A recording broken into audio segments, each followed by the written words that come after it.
Good morning, everyone. Welcome. Today, we are expecting to vote on an amendment to defund Obamacare. In my view, the number one priority of every elected representative, whether Republican or Democrat, should be economic growth. Economic growth is critical to addressing every other domestic problem we have. Whether it is getting the 23 million people who are struggling to find work back to work, or whether it is turning around the train wreck that is the balance sheet of the federal government and finally tackling our unsustainable debt. Without economic growth, none of those problems can be solved. If we restore economic growth, that's how we solve every one of those problems. In the last 4 years, our economy has grown an average of 0.8% a year. And that anemic growth has played a critical part in the economic challenges facing this country. To put that in perspective, historically, the average growth this country has enjoyed since World War II has been 3.3%. Growth is critical. And if we implement Obamacare now, it is certain to be destructive of growth. We have already seen, as Obamacare has started to be implemented, more and more small businesses reducing jobs, more and more small businesses dropping health care coverage, more and more employers forcing employees to work fewer hours in order to not be hit with the burdens and costs of Obamacare. And more individual consumers facing rising health care premiums, especially young people who are seeing their premiums rise. And if Obamacare is fully implemented, young people will see their premiums rise dramatically. Last quarter, the economy grew 0.1%. It was essentially completely stagnant. Now, in my view, Obamacare should be repealed in its entirety. That is why the very first bill I introduced in the U.S. Senate was a bill to repeal every word of Obamacare. But at a minimum, Obamacare should not be implemented at a time when the economy is grasping for breath. If we were to fully fund and implement Obamacare now, it could very well push us into a full recession. And in my view, every elected official should be united in wanting to act and act decisively to prevent a recession, to prevent costing more jobs, to prevent making it more difficult for young people, for Hispanics, for African Americans, for single moms who are struggling. To implement Obamacare now when the economy is flatlining has the potential to do enormous harm. And so for that reason, I, along with 14 other co-sponsors, are introducing an amendment that I'm calling Restore Growth First, that says it is an amendment to the continuing resolution that would defund Obamacare during the pendency of the continuing resolution. And in my view, at the very minimum, we should not be implementing it until growth returns to historic averages. We shouldn't be implementing it at a time when it could wreak enormous harm, enormous damage to the economy. We're going to debate on that this morning and hopefully vote on it this morning. And with that, I want to introduce one of my co-sponsors, Senator Mike Lee from Utah. Thank you very much. I'd like to thank Senator Cruz for his leadership on this really important issue.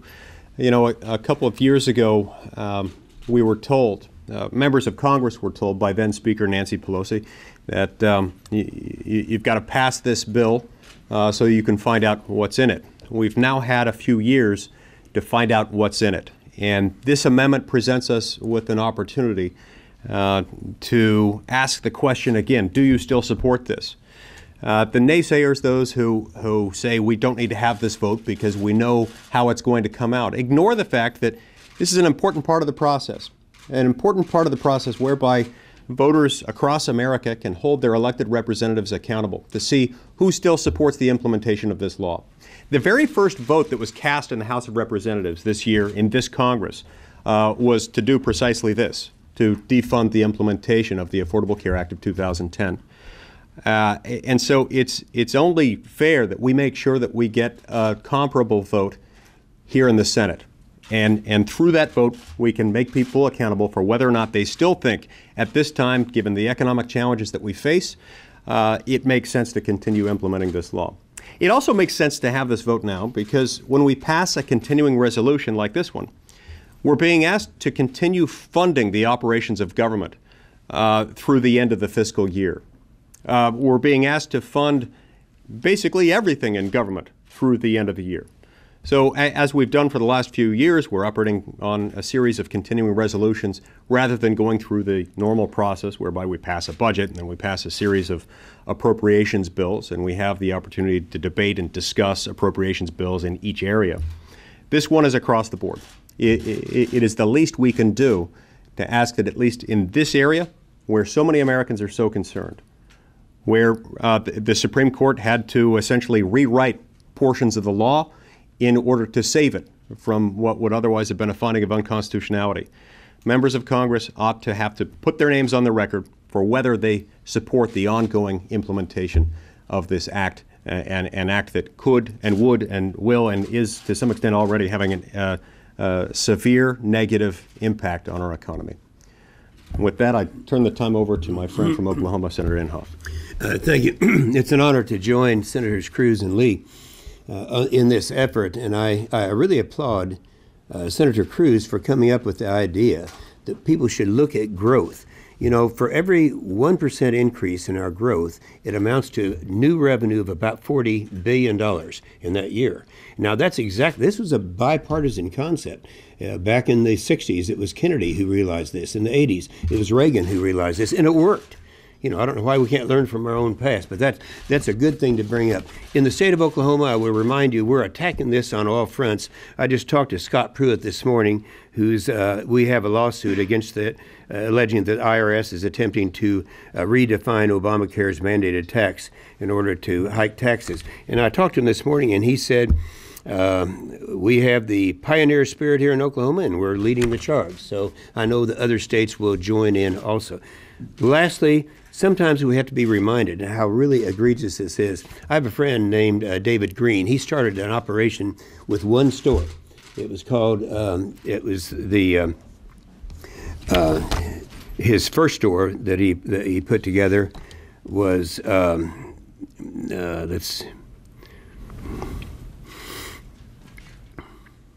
right, help me out on this. A Hobby Lobby. You all know about Hobby Lobby. It started with one store in Oklahoma. It now has stores in 41 states, 500 stores, 41,000 employees, and the owner, Richard Green, is refusing to offer the abortion assistance that's called for in this law, and he is being threatened today with a $3.1 million a day fine for doing this. So that's how egregious and un-American this is, and we have to keep that in mind as we progress in this effort. Rand? I'm here today to support this effort because I think Obamacare is bad for the nation, enormously expensive, and ultimately the unintended consequences for our country are enormous and going to be enormously bad. My prediction is that this will essentially be the biggest driver of insolvency for states. In my state, we have 700,000 people on Medicaid. If we institute what the president wants, we'll add 400,000 new people on Medicaid, and we can't afford it. And so what you're going to find is local and rural hospitals going out of business. You're going to find local and rural doctors not locating there. It's going to be much worse than I think anybody can imagine. You're finding that premiums are higher than they were before. You're finding that still millions of people don't want to be part of this. They're asking the president for waivers. If so many people don't want to be part of it, it sounds like a bad idea, and I think it's a great idea not to give it any money and not to feed the beast. Thank you. Thank you, and with that, we're happy to take any questions. Senator Cruz. Yes. The Ryan budget repeals Obamacare, but it does not repeal some of the Medicare cuts made. That would be a shift to savings and to balancing the budget. What do you think about that? Should the Medicare cuts also be repealed, or should those savings be used to reduce the deficit? I think the Ryan budget is a strong step in the right direction. I think it should have gone farther. I think the Ryan budget is infinitely better than Patty Murray's budget, which my understanding of that budget is that it is going to raise $1 trillion in new taxes. Now, that is on top of the $1.7 trillion in taxes that have already been raised under the Obama administration. $620 million from the fiscal cliff deal, and over $1 trillion in new taxes that are already in Obamacare. To put a second trillion in new taxes, to raise a total of $2.7 trillion, would impede economic growth, would kill jobs. And I think it is going backwards. Beyond that, my understanding of the Murray budget is that it has effectively no reductions in spending. We haven't seen the details of it yet, so I'm responding at this point to broad outlines that have been in the press. But my understanding is that it erases the cuts that are in sequester. And one demonstration of just how unwilling Washington is to live within its means is that there has been such agonizing over 2.4% cuts. What about the Ryan Medicare savings? What should happen to those? In my view, the Ryan budget is a strong step in the right direction, but it doesn't go far enough. I think what our focus should be is on restoring economic growth. And I think restoring economic growth has three critical elements. Number one, getting federal spending and our unsustainable debt under control. Number two, fundamental tax reform. Simplifying our tax code, reducing the burdens of our tax code, reducing the enormous burdens of tax compliance. And number three, regulatory reform, to reduce the crushing regulations that have been making it harder and harder for small businesses to survive. You know, last night in Texas, I did a teletown hall with thousands of Texans all over the state. And one question in particular that was asked was really striking, was a woman who said that she was a small business owner and was struggling to make ends meet. And her question was, how do I figure out what the regulations are from Obamacare? How do I comply? And, you know, I'll tell you, I felt bad. I did not have a good answer for her. To date, the administration has promulgated 18,000 pages of regulation, and they're still writing, it seems, as fast as they can. Now, if you're a small business owner who's struggling to make ends meet, figuring out how you comply with 18,000 pages of regulations and more being written every day is an enormous cost, and it's why you're seeing small businesses struggle. 2/3 of all new jobs in our economy come from small businesses.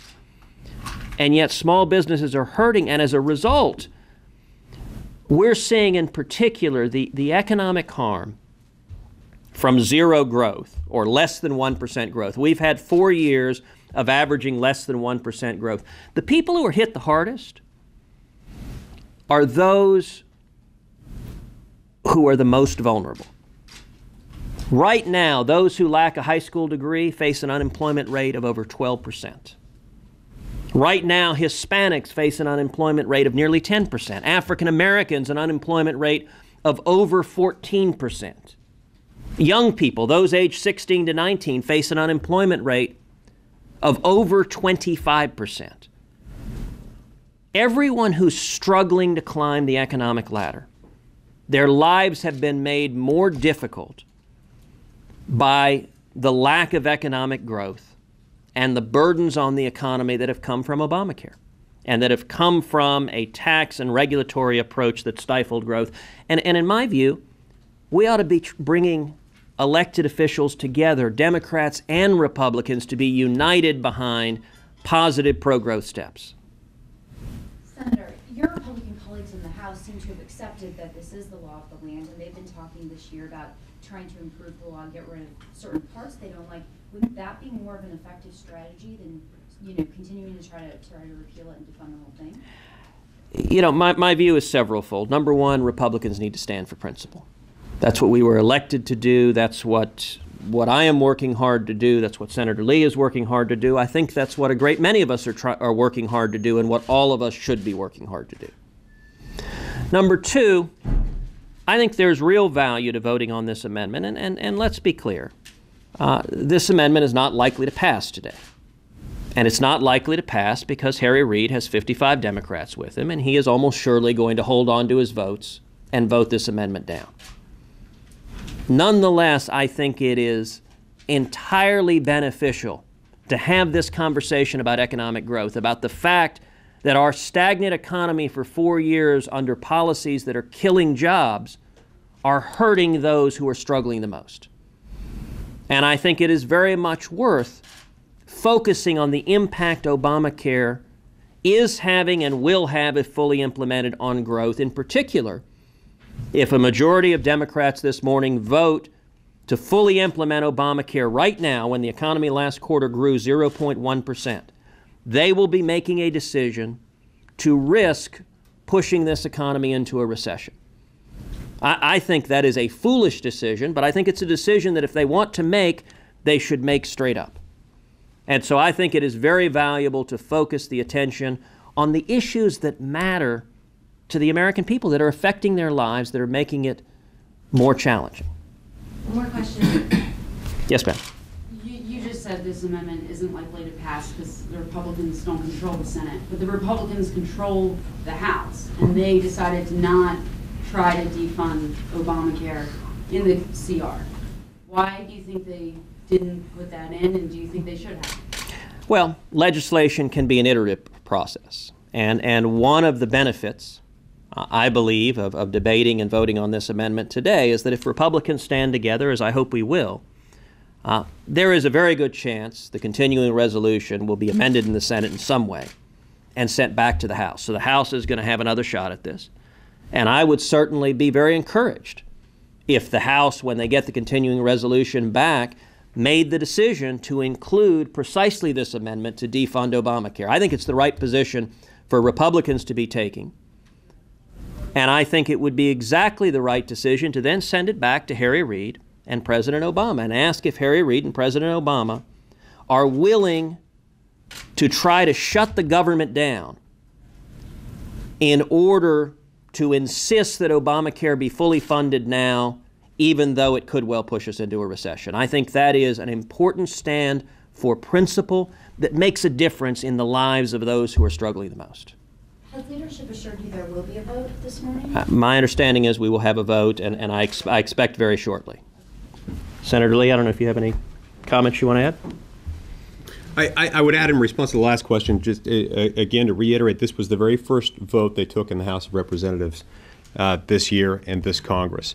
And so it's important that we make sure that we have a vote over here on that. It's not always easy for us in the minority to get votes that we think are important, but it is easier for the minority in the Senate than it is in the House.